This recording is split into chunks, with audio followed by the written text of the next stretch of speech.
Il existe une photographie, un visage, un regard qui ne demande rien, ne supplie personne, ne recule pas. Les yeux sont dirigés vers un horizon que l'objectif ne peut pas saisir. Quelque chose au-delà du cadre, au-delà de la foule, au-delà peut-être du temps lui-même. Le béret est incliné sur le côté gauche, la mâchoire serrée. Les cheveux tombent en mèches sombres sur le col d'une veste de cuir. Et dans cet instant, un seul instant, volé en quelques fractions de seconde lors d'un enterrement à La Havane un matin de mars 1960, un homme ordinaire a cessé d'appartenir à lui-même.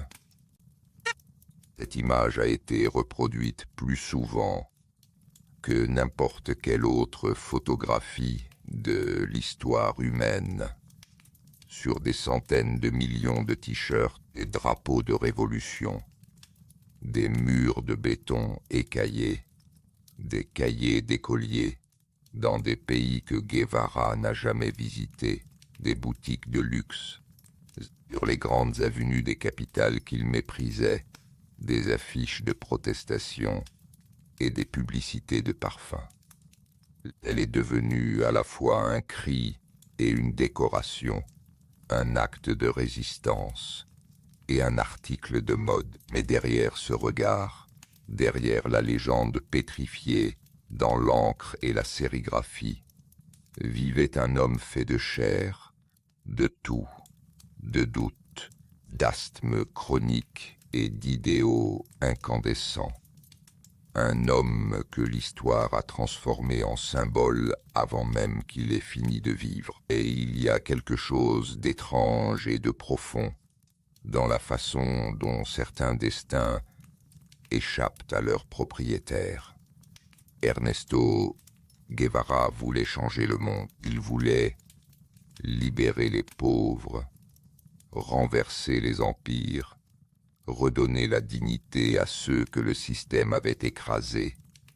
Il n'a jamais demandé à devenir une icône, et pourtant, c'est précisément ce qu'il est devenu, une image si puissante, si universellement reconnaissable, qu'elle a fini par écraser l'homme complexe, contradictoire et profondément humain qu'elle représentait.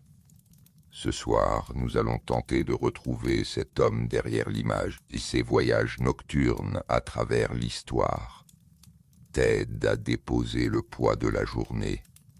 Prends un instant pour t'abonner à cette chaîne et laisser un commentaire. Chaque nuit, nous choisissons une vie remarquable pour l'explorer ensemble dans le calme et la profondeur que le soir autorise. Ta présence ici, au bout de ta journée, compte vraiment. L'histoire de Che Guevara n'appartient pas seulement au passé. Elle habite encore le présent, dans chaque mouvement qui rêve d'un monde plus juste et dans chaque jeune qui cherche une figure à laquelle croire, dans chaque débat sur la violence et la justice, sur la révolution et ses lendemains douloureux. Elle pose aussi une question que cette vie soulève sans jamais tout à fait y répondre. Peut-on vouloir libérer les hommes en les forçant à obéir?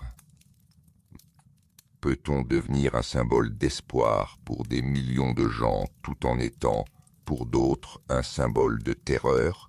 Ce sont ces tensions vivantes, actuelles, inconfortables, que nous allons traverser ensemble cette nuit. Voici l'histoire du soir d'Ernesto Che Guevara, le médecin devenu guerrier, le guerrier devenu martyr, le martyr devenu icône. Chapitre 1. L'enfant qui respirait mal et lisait trop. La ville d'Altagracia se niche dans les collines de la province de Cordoba, en Argentine. Ce n'est pas une grande ville. C'est une ville de silence, de pins et d'air frais. un endroit où l'on envoie les malades pour qu'ils respirent mieux. C'est précisément pour cette raison que la famille Guevara y arrive en 1932, quand Ernesto a 2 ans. Le petit garçon tousse depuis sa naissance. L'asthme s'est installé dans sa poitrine comme un locataire indélogeable. Et les médecins ont recommandé le climat de montagne. La famille s'installe et Altagracia devient le premier décor d'une vie qui sera tout entière marquée par cette contradiction fondamentale.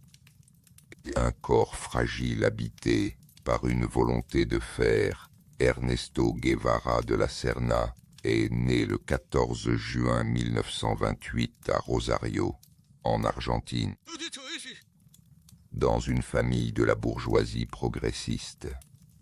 Ses ancêtres comptent des Espagnols, des Basques et des Irlandais. Son arrière-grand-père maternel avait quitté l'Irlande pour l'Amérique du Sud, fuyant la misère et la domination anglaise. Son père, Ernesto Guevara Lynch, est un homme d'affaires au projet perpétuellement inachevé, passionné par la politique, les idées et les discussions qui s'étirent jusqu'à minuit. Sa mère, Celia de la Serna, est une femme d'une intelligence vive et d'un caractère trempé. Elle lit, elle débat, elle fume, elle refuse les conventions de son milieu. Dans cette maison, on parle de tout. On parle de la guerre civile espagnole avec une intensité personnelle parce que le père reçoit des réfugiés républicains et des intellectuels en exil. On parle de justice, d'inégalité, de ce que le monde devrait être et n'est pas encore. Pour le jeune Ernesto, l'asthme impose un rythme particulier à l'enfance. Les crises arrivent sans prévenir, souvent la nuit. Il y a des matins où il ne peut pas aller à l'école, des après-midi entiers passés au lit, le souffle court, la poitrine serrée comme dans un étau. Sa mère lui apprend à lire avant l'école, en partie pour lui donner quelque chose à faire pendant ces longues heures d'immobilité forcée. Et c'est ainsi que commence une relation qui ne le quittera jamais. Ernesto et les livres. La bibliothèque familiale contient plus de 3000 ouvrages.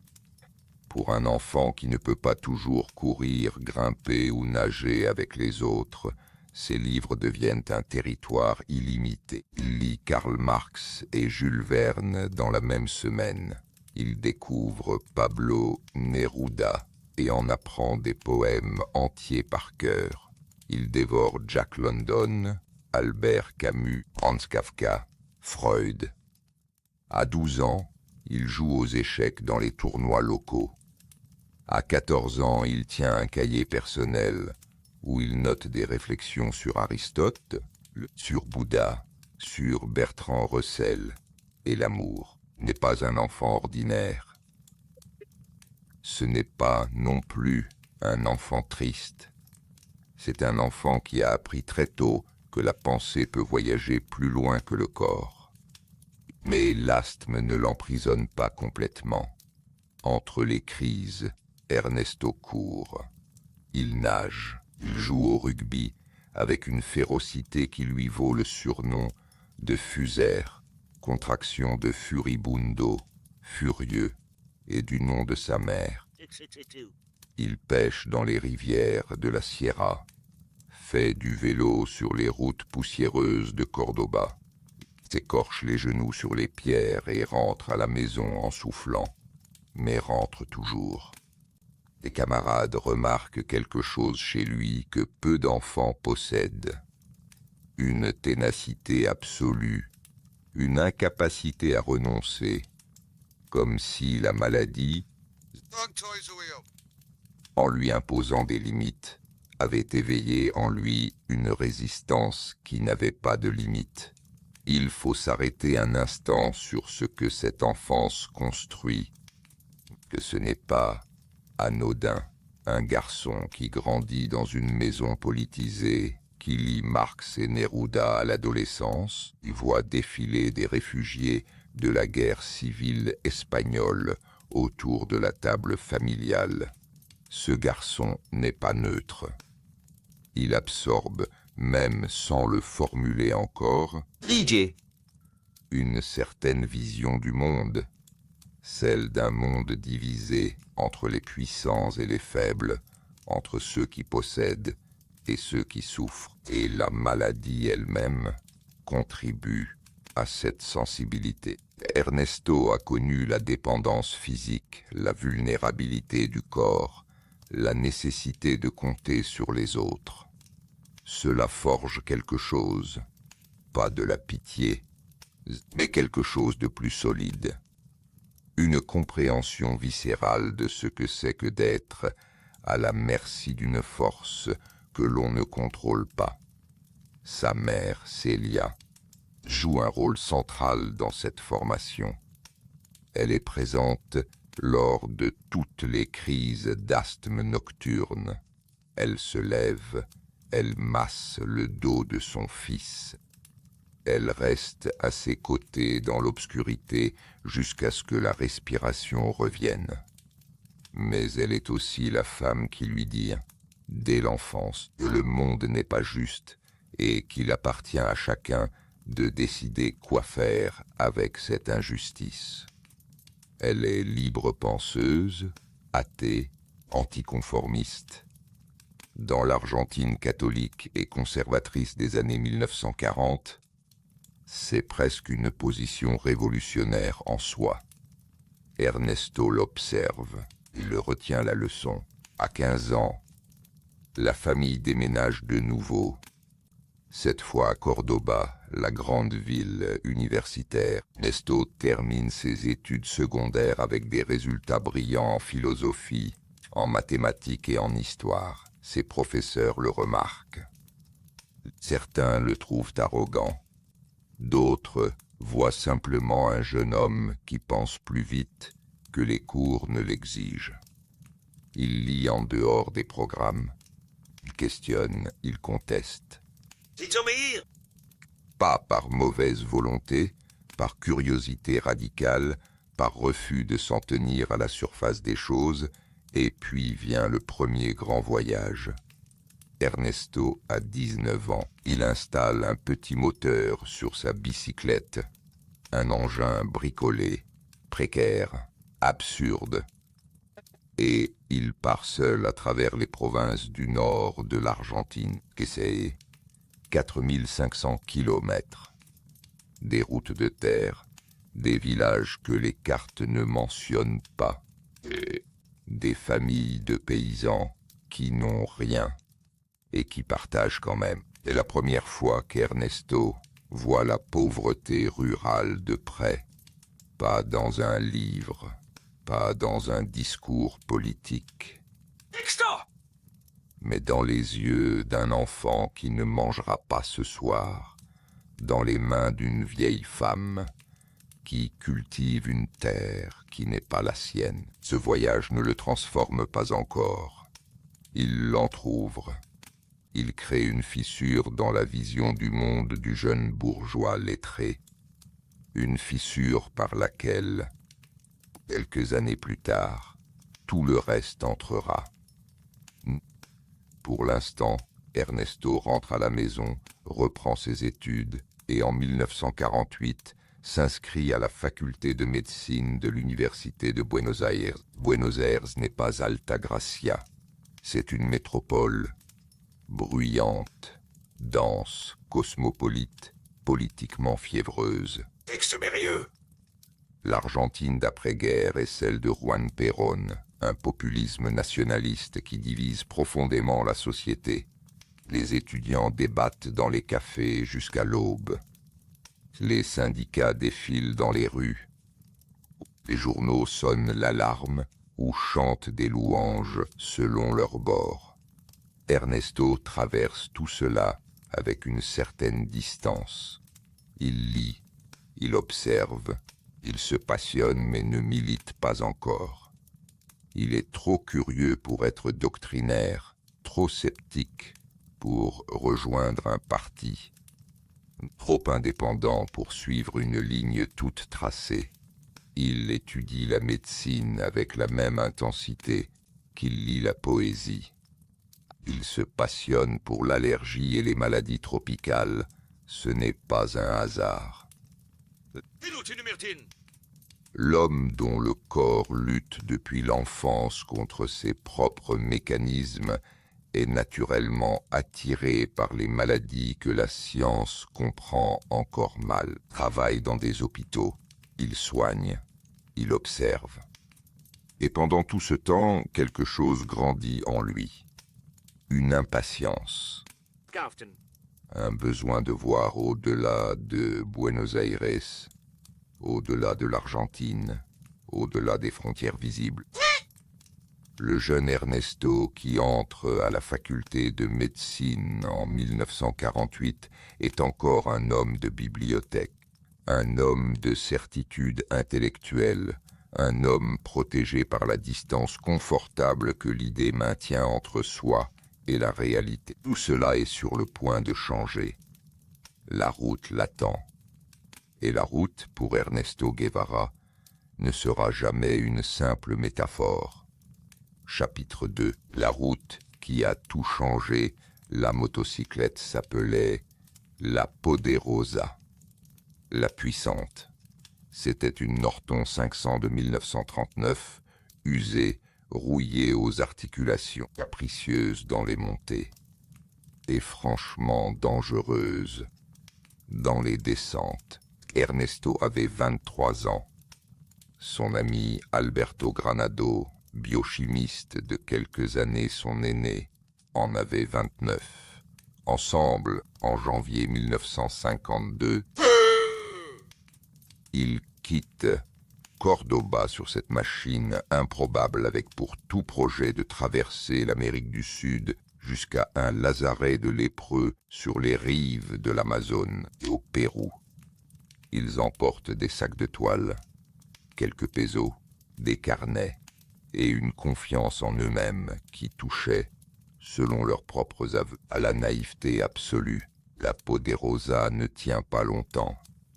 Elle tombe en panne au Chili dans les premières semaines. Texte sumérien. Le moteur rend l'âme quelque part sur une route de montagne poussiéreuse et les deux compagnons se retrouvent à pousser leur machine sur le bas-côté, sous un soleil de plomb, en riant, parce qu'à cet âge et dans cet état d'esprit, une panne de moto est encore une aventure. Ils laissent la Poderosa derrière eux. Ils continuent à pied, en autostop, en barque, en camion, en n'importe quel véhicule qui accepte de les emporter un peu plus loin. Et c'est là, une fois que la motocyclette a disparu, une fois que le confort minimal du voyage organisé s'est évanoui, que le vrai voyage commence. Au Chili, ils descendent vers Chuquicamata, la plus grande mine de cuivre à ciel ouvert du monde, propriété de la compagnie américaine Anaconda Copper. Ernesto observe les conditions de travail avec une attention qui n'est plus simplement médicale. Les mineurs descendent dans les entrailles de la montagne pour des salaires de misère, respirant une poussière qui ronge les poumons, vivant dans des baraquements que les actionnaires new-yorkais ne verront jamais. Il note dans son carnet. Le péon chilien sait que les conditions dans lesquelles il vit sont mauvaises, mais il les accepte comme un fait naturel. Ce n'est pas encore de la colère, c'est une observation. Mais la précision avec laquelle il la formule dit quelque chose de l'homme qu'il est en train de devenir. La nuit la plus décisive du voyage arrive dans le désert d'Atacama. Ernesto et Alberto sont épuisés sans abri pour la nuit, quand il croise un couple sur le bord de la route. Un homme et une femme, communistes, pourchassés par le gouvernement chilien, qui n'ont nulle part où aller. Ils n'ont pas de couverture. Ils n'ont presque pas de nourriture. Et pourtant, ils partagent ce qu'ils ont avec les deux voyageurs. Ernesto passe la nuit avec eux dans le froid sec du désert, serrés les uns contre les autres sous le ciel d'étoiles. Dans ses notes, il les appelle les victimes de la chair et du sang de l'exploitation capitaliste. Mais ce qu'il ressent cette nuit-là va au-delà du vocabulaire politique. C'est quelque chose de plus simple, de plus immédiat.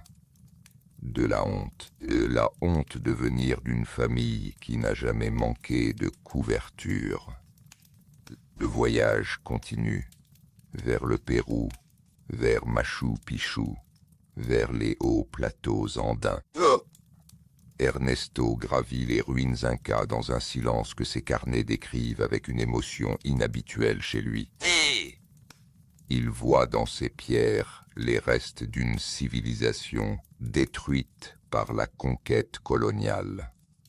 Une grandeur effacée par la violence d'un empire qui n'avait pas besoin de mérite pour dominer, seulement d'armes et d'arrogance. Et autour des ruines, dans les villages andins, il voit les descendants de cette civilisation. Des Indiens quechua qui travaillent des terres qui ne leur appartiennent plus depuis 4 siècles. Ils étaient dans une pauvreté si ancienne qu'elle ressemble à un destin naturel. Ce n'est pas un destin naturel. Ernesto le sait maintenant avec une certitude physique, dans les os. Ils arrivent enfin au lazaret de San Pablo, sur les rives de l'Amazone, au cœur de la jungle péruvienne. C'est un endroit étrange et bouleversant. Une communauté de lépreux isolés du reste du monde par la peur que leur maladie inspire. Mais à l'intérieur, Ernesto trouve quelque chose qu'il ne s'attendait pas à trouver. Une forme de dignité collective, une solidarité entre des gens que la société a abandonnés et qui ont appris à prendre soin d'eux-mêmes. Il travaille avec eux. Il les touche sans gants. Un geste qui choque les infirmières locales, mais qui, pour Ernesto, est évident. Joignez quelqu'un à distance. Comment prétendre à l'humanité commune en maintenant une barrière de caoutchouc entre sa main et la leur? Le soir de ses 24 ans, les patients et le personnel du lazaret organisent une fête. Ernesto prend la parole. C'est son premier discours politique, pas préparé, pas répété, né de l'émotion du moment. Il parle d'Amérique latine comme d'une seule nation divisée par des frontières artificielles. Il parle de peuple. Il parle de l'avenir. Les gens l'applaudissent. Alberto le regarde avec surprise. Quelque chose vient d'apparaître. Quelque chose que la médecine seule ne pourrait pas exprimer. De retour en Argentine, Ernesto termine ses études et obtient son diplôme de médecin en juin 1953. Il a 25 ans, mais il ne s'installe pas dans un cabinet. Il repart presque immédiatement, cette fois vers le nord, vers la Bolivie, l'Équateur, le Panama, le Costa Rica, puis vers le Guatemala. Et c'est au Guatemala que tout bascule définitivement. Le Guatemala de 1953 est une expérience unique en Amérique latine. Le président Jacobo Arbenz, démocratiquement élu, a mis en place une réforme agraire ambitieuse. Il exproprie les terres non cultivées des grands propriétaires, y compris celles de la United Fruit Company, la puissante multinationale américaine qui contrôle une part colossale de l'économie du pays pour les redistribuer à des centaines de milliers de paysans sans terre. C'est modéré, c'est légal, c'est démocratique. Et pour Washington, c'est inacceptable. Ernesto arrive à Guatemala City en décembre 1953. Texte. Il y rencontre des exilés politiques de tout le continent, des militants, des intellectuels, des révolutionnaires en herbe. Il y rencontre aussi Hilda Gadea, une économiste péruvienne engagée qui deviendra sa première femme. Et il observe avec enthousiasme l'expérience Arbenz, la preuve vivante qu'un gouvernement peut choisir de servir le peuple plutôt que les entreprises. Il essaye de trouver du travail dans les hôpitaux, sans succès. Il vit de peu, donne des consultations médicales pour survivre et passe ses soirées à débattre de politique. En juin 1954, la CIA déclenche l'opération qu'elle a préparée depuis des mois. Des avions bombardent la capitale. Des mercenaires, entraînés par les Américains, avancent depuis le Honduras. La radio diffuse de fausses nouvelles de défaites militaires pour semer la panique.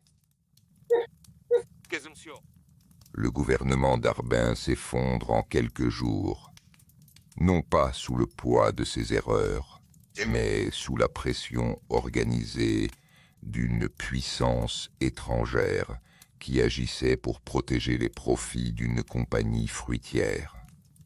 Arbenz démissionne. La réforme agraire est annulée. Les terres sont rendues aux propriétaires. Et Ernesto Guevara, depuis son appartement de Guatemala City, regarde la démocratie mourir pour des raisons de comptabilité. Ce moment-là est irréversible. La leçon qu'il en tire est brutale et simple. Les réformes pacifiques ne suffisent pas. Prêt. Un gouvernement qui essaye de changer l'ordre des choses par des voies légales sera renversé par ceux qui bénéficient de cet ordre, avec les moyens nécessaires, sans scrupules, et avec le plein soutien des États-Unis. Si cette leçon était théorique avant le Guatemala, elle est désormais inscrite dans sa chair. Il fuit vers le Mexique. Il arrive à Mexico City en septembre 1954, sans emploi fixe, sans perspective claire, mais avec quelque chose de nouveau dans le regard, une résolution qui n'était pas là auparavant.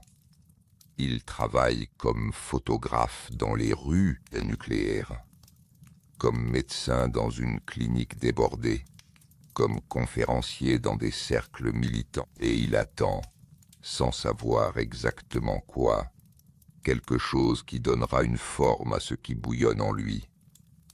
Cette forme, il va la trouver dans une cuisine de Mexico City, lors d'une nuit de juillet 1955, qui changera le cours de sa vie, et, avec lui, celui de toute une région du monde. Chapitre 3.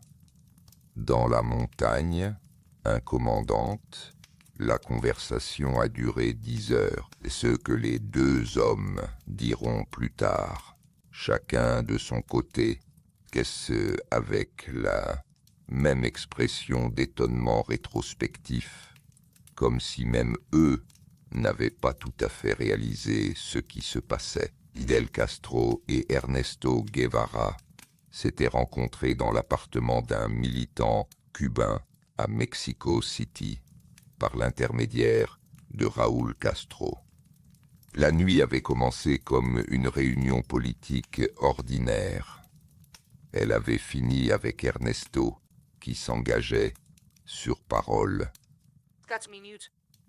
à rejoindre une expédition révolutionnaire vers Cuba. Il avait 34 minutes pour prendre sa décision, dira Guevara plus tard, avec cette légère exagération poétique qui lui était propre. En réalité, la décision avait déjà été prise quelque part entre le désert d'Atacama et les ruines de Guatemala. Il manquait seulement la bonne cause, au bon moment. Porté par le bonhomme, Fidel Castro était exactement cela. Grand, charismatique, Kent. d'une éloquence qui transformait n'importe quelle pièce en amphithéâtre. Castro avait la certitude absolue des visionnaires qui ne doutent jamais, ou du moins qui ne laissent jamais voir qu'ils doutent.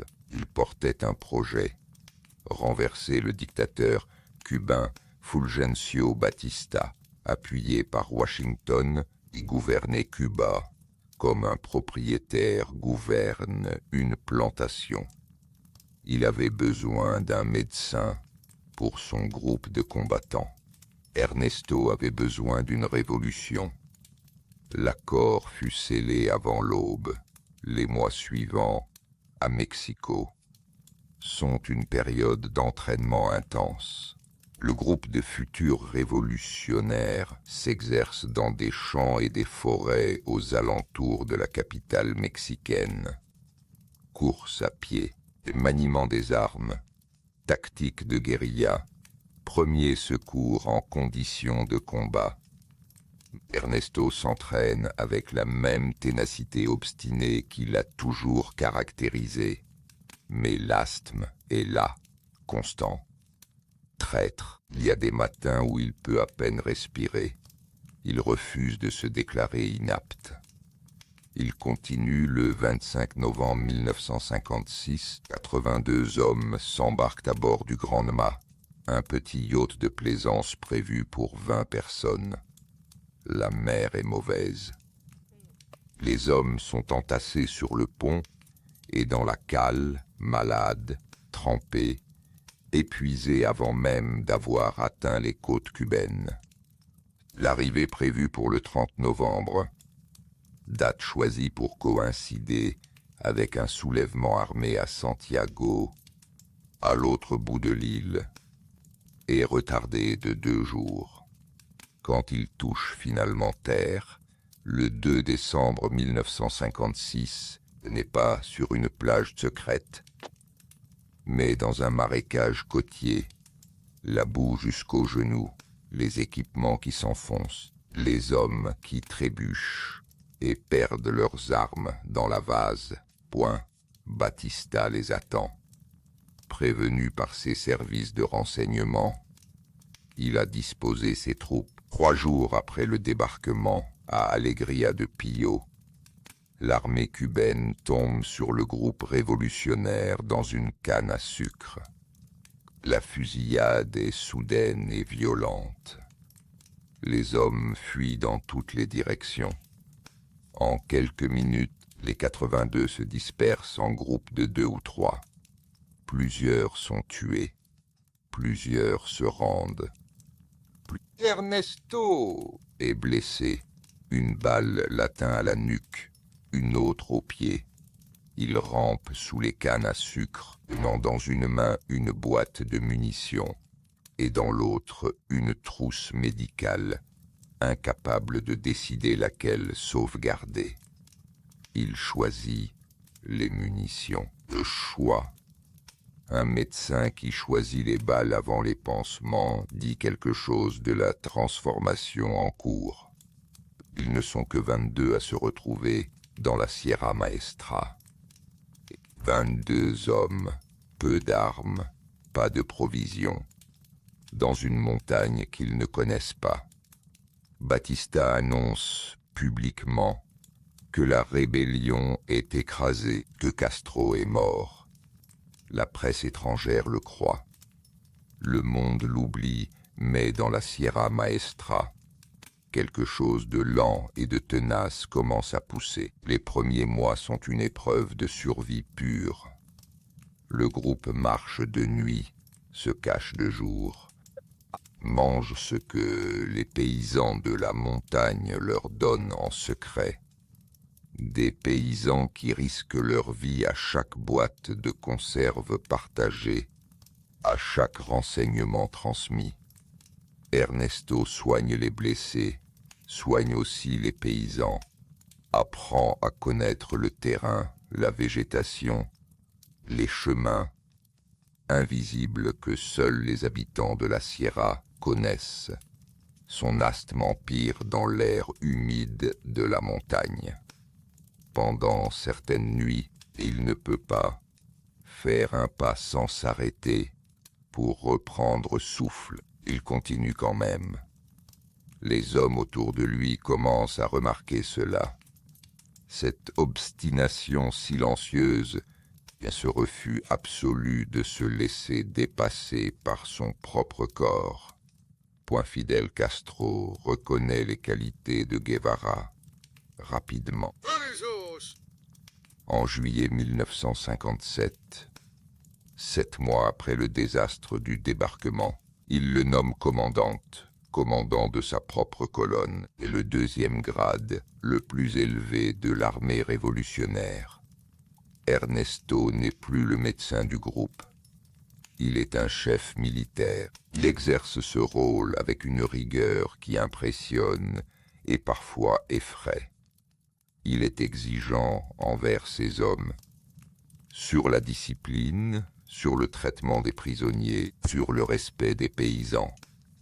Il interdit à ses combattants de voler, de maltraiter les civils, d'utiliser leur position pour prendre des libertés. Mais il est aussi sévère dans un autre sens. Les traîtres, les informateurs, les déserteurs en temps de combat. Il ne fait pas de sentiments. La guérilla, dans sa philosophie, ne peut survivre que si elle est moralement supérieure à l'ennemi et tactiquement implacable. Les 2 exigences cohabitent en lui sans qu'il voie de contradiction. La Sierra devient progressivement leur allié. La montagne est dense, difficile, impénétrable pour l'armée régulière. Les paysans, au fil des mois, se tournent vers la révolution, pas nécessairement par idéologie, mais parce que les guérilleros les soignent, les respectent. Pour ce qu'ils prennent, et n'agissent pas comme des occupants. Les colonnes de Batista, en revanche, brûlent des villages soupçonnés de sympathie rebelle, torturent les prisonniers, sèment la peur. La comparaison joue en faveur de Fidel. Il y a une nuit de 1957 dont les témoins parlent encore. Un combattant du groupe de Guevara est blessé grièvement dans une embuscade. Une blessure abdominale, mortelle sans chirurgie, peut-être mortelle avec. Ernesto passe la nuit à opérer à la lumière d'une lampe à pétrole, dans une case de paysans, avec des instruments insuffisants et aucune anesthésie adaptée. Le blessé survit. À l'aube, Guevara organise le déplacement de la colonne comme si la nuit précédente n'avait pas eu lieu. Les ordres calmes, le regard fixé sur la prochaine position. Ces hommes comprennent à ce moment-là qu'ils suivent quelqu'un d'une trempe particulière. Les 2 années de guérilla dans la Sierra Maestra sont une lente montée en puissance. Les colonnes révolutionnaires grossissent. Des centaines d'hommes, puis des milliers. L'armée de Batista, démoralisée, mal commandée, rongée par la corruption, recule ville après ville. Et en décembre 1958, Guevara reçoit la mission la plus décisive de toute la campagne. Prendre Santa Clara, la grande ville du centre de Cuba. Point stratégique qui coupe l'île en 2. La bataille de Santa Clara dure 2 jours. Son moment le plus dramatique est la prise du train blindé que Batista avait envoyé en renfort. Un convoi de 18 wagons chargés d'armes et de soldats. Guevara fait dérailler en arrachant les rails avec un bulldozer. Les soldats à bord se rendent presque sans combattre. La nouvelle se répand dans toute l'île. L'armée de Batista s'effondre. Dans la nuit du 31 décembre 1958, Fulgencio Batista monte dans un avion et quitte Cuba pour toujours. Le 2 janvier 1959, Ernesto Guevara entre à La Havane en jeep, à la tête de sa colonne, dans une ville qui explose de joie. Les rues sont noires de monde.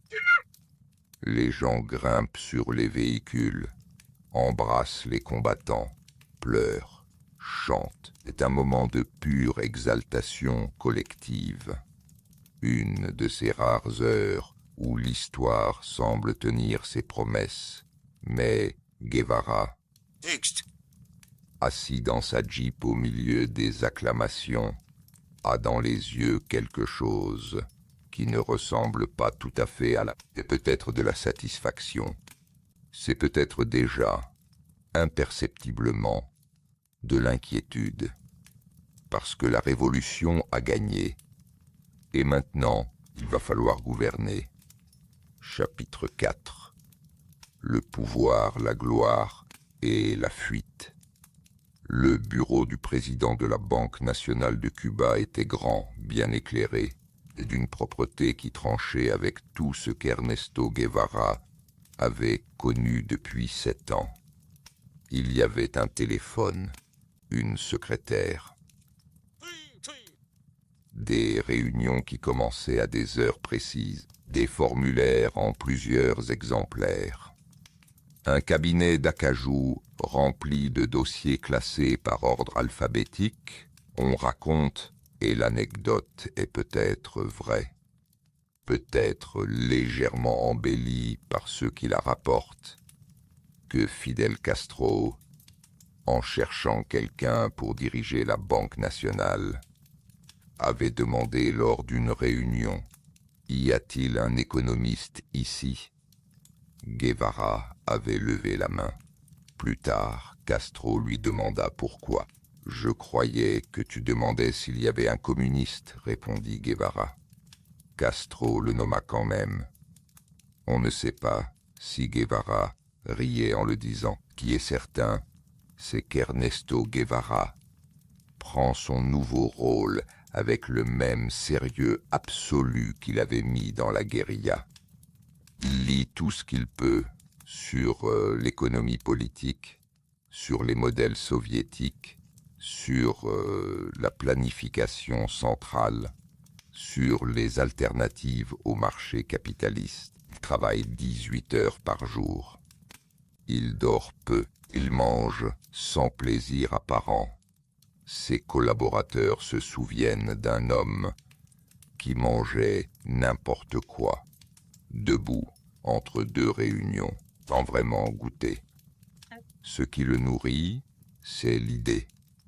Et l'idée, en ces années de 1959 à 1965, est grandiose.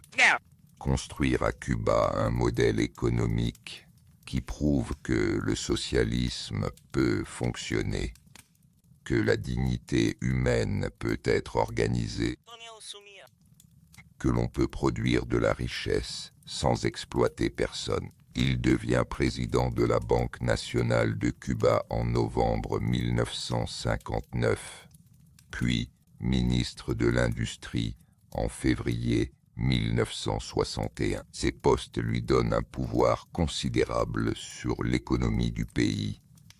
Il l'exerce avec une vision qui est, à sa façon, profondément cohérente. Il veut industrialiser Cuba, réduire sa dépendance au sucre, ce produit d'une monoculture coloniale que les Américains achetaient à prix fixé et revendaient à prix libre, et créer un tissu industriel diversifié qui rende l'île autosuffisante. Il veut aussi quelque chose de plus difficile à quantifier, former ce qu'il appelle l'homme nouveau. Un être humain motivé non pas par le salaire et la consommation, mais par la conscience morale, le sens du collectif, la fierté du travail accompli pour tous. C'est une vision belle. C'est aussi une vision qui se heurte, dans la pratique, à la complexité irréductible de l'économie réelle. Les résultats des politiques économiques de Guevara sont, pour le dire avec douceur, mitigés. La diversification industrielle progresse lentement. La production sucrière, qu'il a longtemps voulu réduire, chute de façon alarmante quand il la néglige. Et Cuba se retrouve à dépendre encore plus de l'URSS pour compenser les déficits. Les usines qu'il inaugure fonctionnent en deçà de leur capacité. Les décisions économiques centralisées manquent parfois de la souplesse que les réalités locales. Guevara lui-même reconnaît certains de ses échecs dans des textes théoriques d'une honnêteté intellectuelle remarquable. Mais la reconnaissance ne suffit pas à redresser les courbes. Il faut aussi parler de la Cabaña. C'est un sujet inconfortable, mais l'histoire de Che Guevara est incomplète sans lui. En janvier 1959, Guevara est nommé commandant de la forteresse de la Cabaña, à l'entrée du port de la Havane. La tâche: superviser les tribunaux révolutionnaires qui jugent les membres de l'appareil répressif de Batista.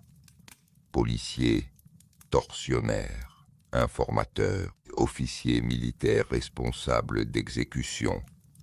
Des centaines de personnes comparaissent devant ces tribunaux. Des centaines sont condamnées à mort et fusillées. Guevara signe les ordres. Il examine les appels. Il maintient une distance professionnelle que ses partisans décriront comme de la rigueur nécessaire et que ses adversaires décriront comme de la cruauté délibérée. La vérité est, comme souvent, plus trouble. Certains des condamnés ont effectivement du sang sur les mains.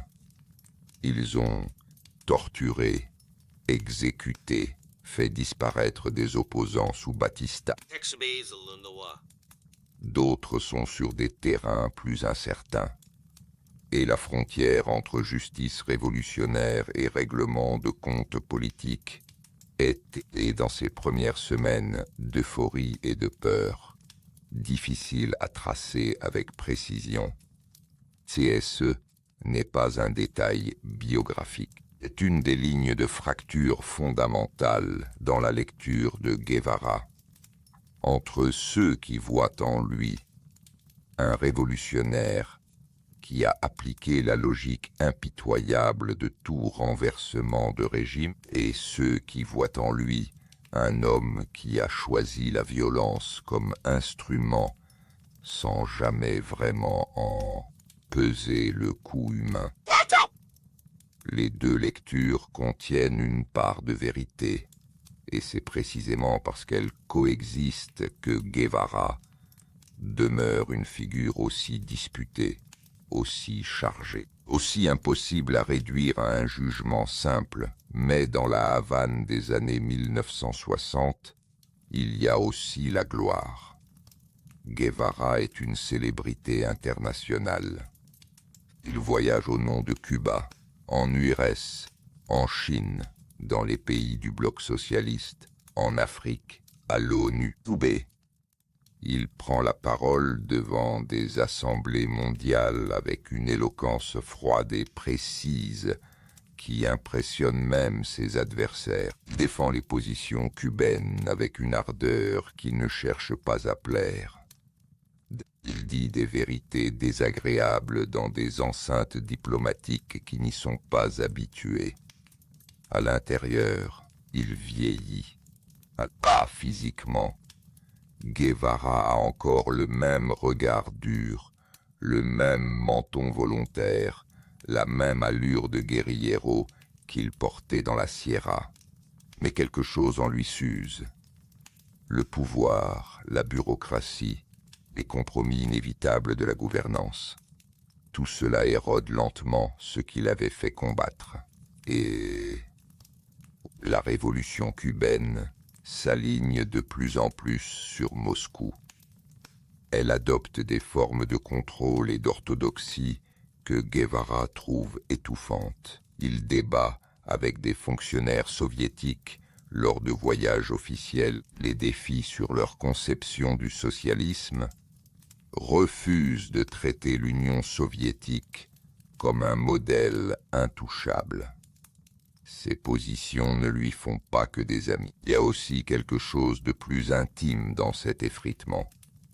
Guevara a 2 enfants avec Hilda Gadea, son premier mariage, et 4 avec Aleida March, sa 2e femme, une combattante cubaine qu'il a rencontrée dans la Sierra. Il est père de 5 enfants, mais il est rarement là. La révolution, pour lui, n'a jamais vraiment laissé de place à la vie domestique. Ses enfants grandissent avec l'image de leur père, pas vraiment avec lui. Ce n'est pas une négligence calculée. C'est le corollaire d'un engagement total. Un engagement qui, comme tous les totaux, exclut par définition ce qui est partiel, tendre, ordinaire. Et à partir de 1963, quelque chose change dans ses discours et dans ses textes. L'impatience devient plus visible. Il parle de plus en plus de la nécessité de créer des foyers révolutionnaires dans d'autres pays, en Amérique latine, en Afrique. Il théorise le Foucault. L'idée qu'un petit groupe de guérilleros déterminés peut allumer un incendie révolutionnaire sans attendre que les conditions politiques soient mûres, simplement en agissant, en donnant l'exemple, en créant la réalité qu'il souhaite voir advenir. C'est une théorie séduisante. C'est aussi une théorie dangereuse. En 1965, il disparaît de la scène publique. Pendant des mois, les journalistes spéculent. Les rumeurs courent. Il est mort. Il a été écarté par Castro. Il purge une disgrâce politique qu'il s'est brouillé avec Fidel. La vérité, que Castro révèle en octobre 1965 en lisant publiquement une lettre de Guevara, est plus nette et plus poignante. La lettre commence ainsi. À cette heure, je me rappelle beaucoup de choses. Quand je t'ai rencontré dans Casa de Maria Antonia, quand tu m'as proposé de venir, toute la tension des préparatifs. Et elle continue, dans une prose simple et directe, pour annoncer qu'Ernesto Guevara renonce formellement à tous ses titres cubains, ses fonctions de ministre, son grade de commandant, sa citoyenneté cubaine. Il remercie la Révolution pour ce qu'elle lui a donné. Il exprime son amour pour Cuba et pour Fidel. Et il annonce qu'il va continuer le combat ailleurs. D'autres terres du monde réclament le concours de mes modestes efforts, écrit-il. Il avait déjà disparu. Il était déjà en route vers le Congo pour une première tentative, avortée et douloureuse, d'exporter la révolution en Afrique centrale, puis vers autre chose, vers un pays andin qu'il avait traversé bien des années plus tôt, sans y penser vraiment. Vers la Bolivie, le bureau était vide, les dossiers, classés par ordre alphabétique, attendaient un successeur. Et quelque part, dans un avion, sous une fausse identité, un homme de 37 ans avec une toux chronique et des lunettes de déguisement disparaissait dans l'obscurité du monde pour aller recommencer ce qu'il savait faire. La seule chose, peut-être, qui lui avait jamais vraiment appartenu. Chapitre 5. Le dernier guerrier, l'image éternelle, traversa la frontière bolivienne avec un passeport uruguayen au nom d'Adolfo Mena González. Il avait rasé sa barbe caractéristique, s'était fait teindre les cheveux, portait des lunettes à monture épaisse. Ses compagnons qui le virent pour la première fois sous ce déguisement eurent du mal à le reconnaître. C'était peut-être l'intention, devenir quelqu'un d'autre, recommencer à zéro, effacer la légende pour retrouver le combattant.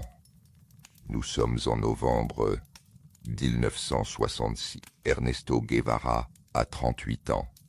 Il est fatigué. Le Congo a été un échec cuisant. 7 mois dans la jungle congolaise, a tenté de former des rebelles qui n'avaient ni la discipline, ni la motivation qu'il espérait. À regarder une campagne se désintégrer, malgré ses efforts, à écrire dans son journal des pages d'une lucidité cruelle. C'est l'histoire d'un échec. Il en est revenu épuisé, malade, et avec une foi légèrement moins absolue dans sa propre théorie du Foucault, mais il est revenu. Il est toujours là. Et la Bolivie, lui semble-t-il, est l'endroit stratégiquement idéal pour allumer le grand incendie révolutionnaire latino-américain. Le pays est pauvre, son gouvernement est fragile, ses paysans sont exploités depuis des siècles. Et surtout, la Bolivie est au centre géographique du continent.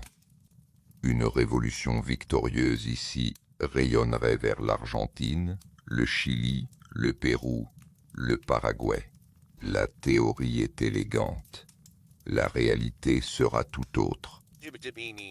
Les premiers mois dans la jungle bolivienne du Nyancahuazú sont marqués par une série de problèmes qui dessinent le contour d'un désastre annoncé.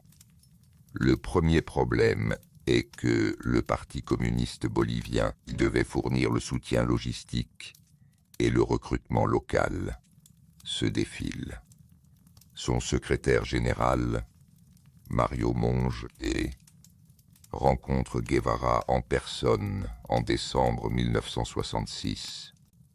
La réunion tourne mal.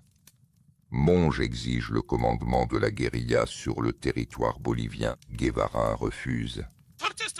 Les deux hommes se séparent avec une froideur définitive. Le soutien du parti n'arrivera jamais. Le deuxième problème est la paysannerie. Contrairement à Cuba, où les Guajiros de la Sierra Maestra avaient progressivement rallié la révolution, les paysans boliviens, Quechua et Aymara pour la plupart, ne comprennent pas ce que ces étrangers barbus veulent de leur montagne. La méfiance est totale. Certains informent l'armée. D'autres fuient simplement. Le soutien populaire sur lequel repose toute la théorie du Foucault ne se matérialise pas. Le troisième problème est la CIA. Les services américains, alertés par des informateurs, identifient rapidement la présence d'une guérilla dans la région de Santa Cruz.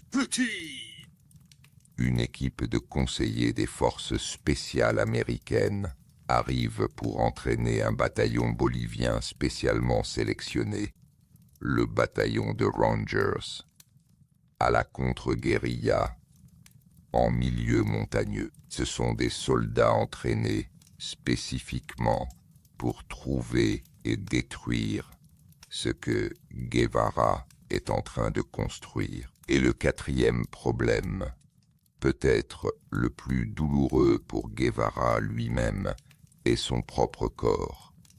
L'asthme ne l'a jamais vraiment quitté depuis l'enfance. s'emballe dans les altitudes boliviennes.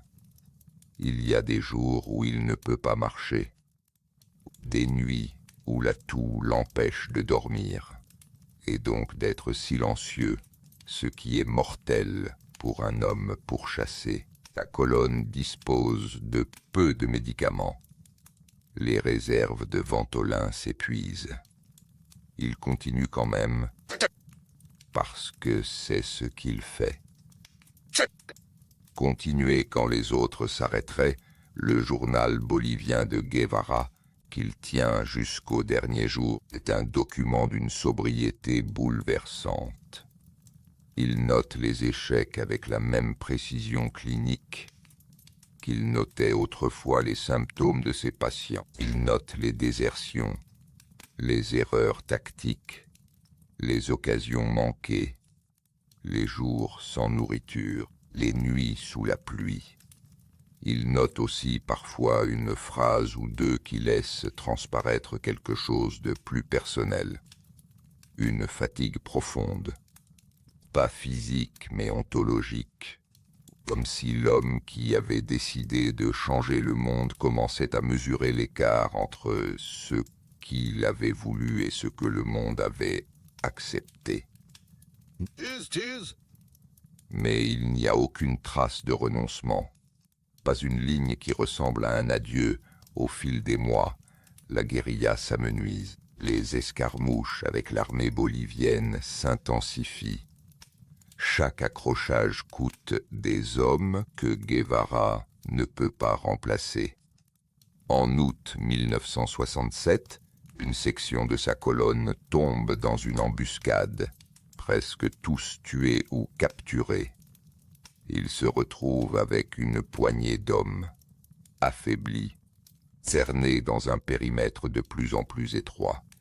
Le 8 octobre 1967, dans la ravine de Quebrada del Juro, l'armée bolivienne referme le piège. Guevara est blessé à la jambe. Son arme est endommagée et ne peut plus tirer. Il est capturé vivant. On l'amène dans l'école du village de la Higuera, à quelques kilomètres de là. C'est un petit bâtiment bas, aux murs de terre battus, avec des bancs d'écoliers encore en place. On le pose sur le sol, un soldat restera toute la nuit à côté de lui, à la fois gardien et, sans le savoir, dernier témoin d'une vie qui s'achève. Cette nuit, Guevara ne dort pas beaucoup. Il parle par intermittence.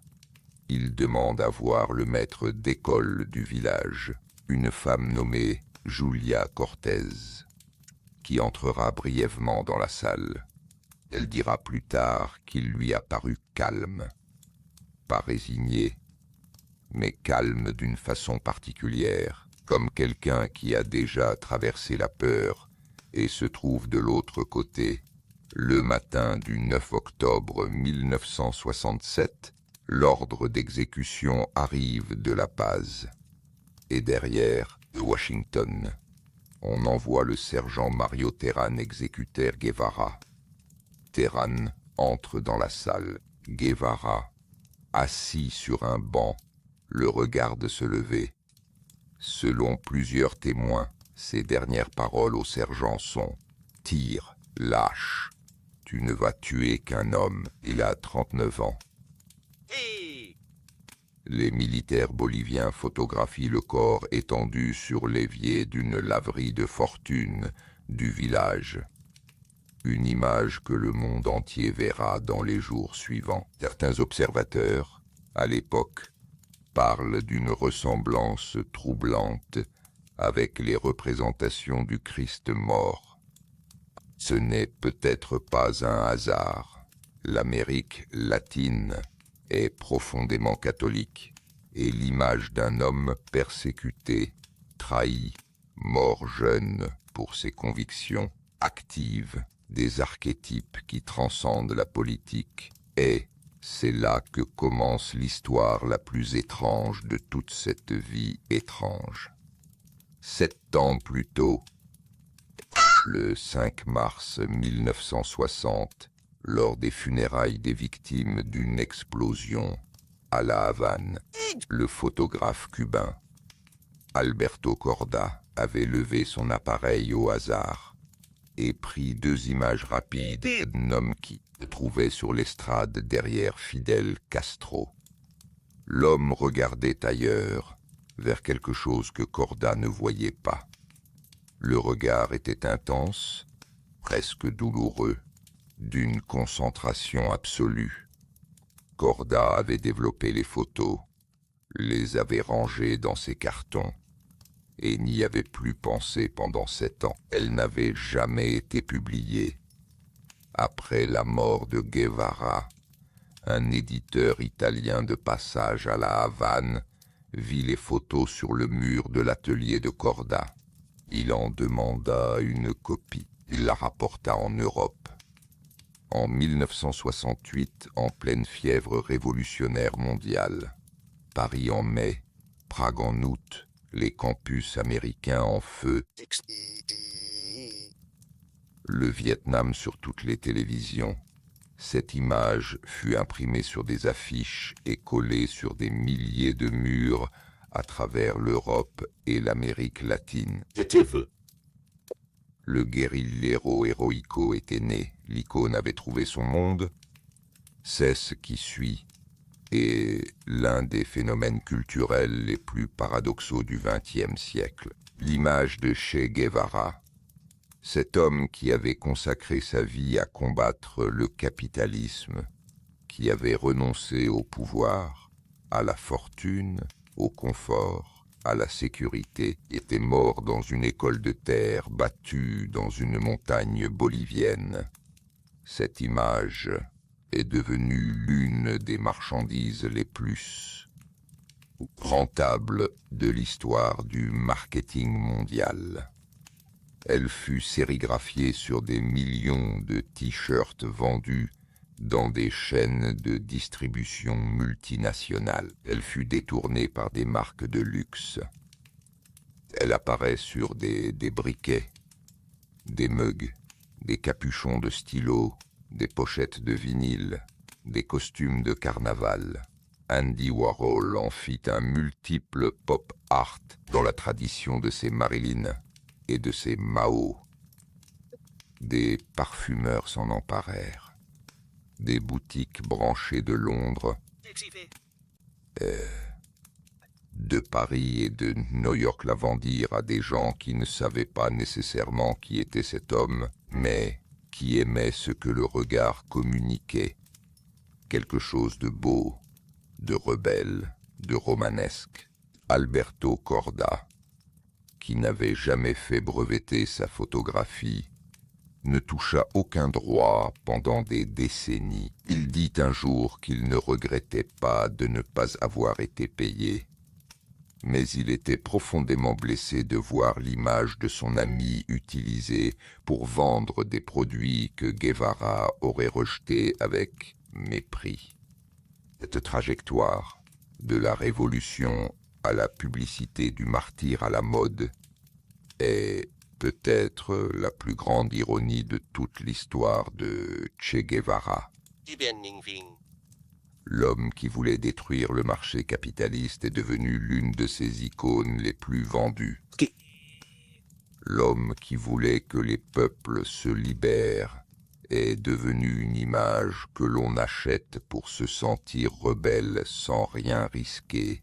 Est pourtant, il serait trop simple de s'en tenir à cette ironie, parce que l'image a aussi servi d'autre chose. Elle a flotté au-dessus des manifestations de 1968 à Paris, à Mexico, à Prague. Elle a accompagné les luttes anti-apartheid en Afrique du Sud. Elle a été portée par des mouvements paysans en Amérique latine, par des étudiants en Corée du Sud, par des militants pour les droits civiques dans des dizaines de pays. Pour des millions de personnes, ce n'est pas une décoration. C'est une promesse. La promesse qu'un être humain peut choisir de mettre sa vie au service de quelque chose de plus grand que lui. La dépouille de Guevara. après son exécution, avait été caché dans une fosse commune anonyme près de Vallegrande, en Bolivie. En 1997, 30 ans après sa mort, les restes furent retrouvés grâce à des témoignages recueillis par des historiens cubains et argentins. Ils furent rapatriés à Cuba, à Santa Clara, la ville dont la bataille avait scellé la révolution, et déposés dans un mausolée inauguré le 17 octobre 1997. Et des centaines de milliers de personnes firent le voyage pour lui rendre hommage. Fidel Castro, vieilli, debout devant le cercueil de son ancien compagnon, dit simplement « Bienvenido, commandante. Bienvenue, commandant. » Il y a quelque chose dans cette phrase, dans sa brièveté, dans l'écart de 30 ans qu'elle enjambe, qui dit tout sur la façon dont les révolutions traitent leurs héros. On les utilise, on les célèbre, on les enterre et on les retrouve. On les réenterre et l'image continue de circuler indifférente à tout cela. Épilogue. Laisse le silence se poser un instant. Pense à un garçon dans une ville de montagne argentine qui respire mal et lit trop. Pense à une motocyclette abandonnée sur le bord d'une route chilienne. Deux jeunes hommes qui continuent à pied sans se retourner. Et pense à une nuit dans une cuisine de Mexico City. Deux hommes qui parlent jusqu'à l'aube de ce que le monde devrait être. Pense au bruit de la Sierra Maestra, la pluie sur les feuilles de bananier, les voix basses des guerrilleros autour d'un feu minuscule, le souffle laborieux d'un commandant qui refuse que son corps décide à sa place. Pense à un bureau ministériel à La Havane. À 3 heures du matin, un homme seul qui écrit dans les marges d'un traité d'économie politique. Et pense à une école de terre battue dans les montagnes de Bolivie. Un matin d'octobre 1967, la lumière andine qui entre par une fenêtre sans vitre. Voilà ce qu'était Ernesto Guevara avant de devenir un homme qui a tout donné à une cause, sa santé, sa famille, son pays adopté, sa carrière, confort, sa vie. Un homme qui croyait, avec une intensité qui touchait au mysticisme, que les êtres humains pouvaient choisir d'être meilleurs que ce que le monde attendait d'eux. Un homme qui était aussi, dans certains de ses choix, rigide et implacable d'une façon qui a coûté à d'autres ce qu'il était prêt à payer lui-même. Et la contradiction centrale de sa vie ne s'est jamais résolue. Il voulait libérer les hommes, mais sa vision de la liberté exigeait une discipline qui ressemblait parfois à une autre forme de contrainte.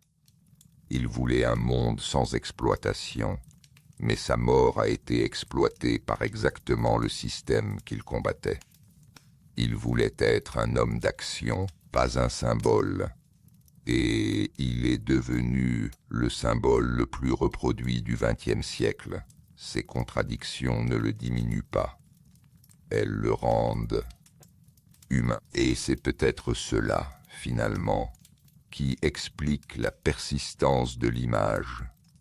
Non pas la perfection du guerrier, mais la profondeur de la tentative.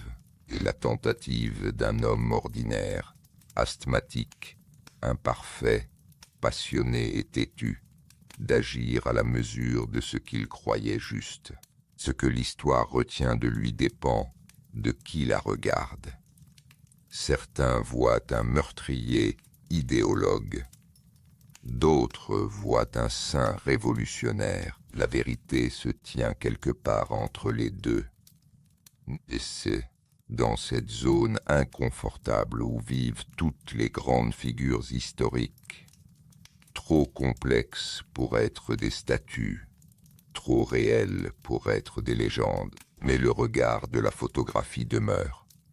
Ce regard qui ne demande rien, qui ne recule pas, qui est tourné vers quelque chose au-delà du cadre. Vite! On peut lui mettre n'importe quoi en dessous. Un slogan, un logo, un prix de vente. Le regard, lui, reste le même et peut-être que c'est cela, le vrai legs de Che Guevara. Non pas une réponse, mais une question.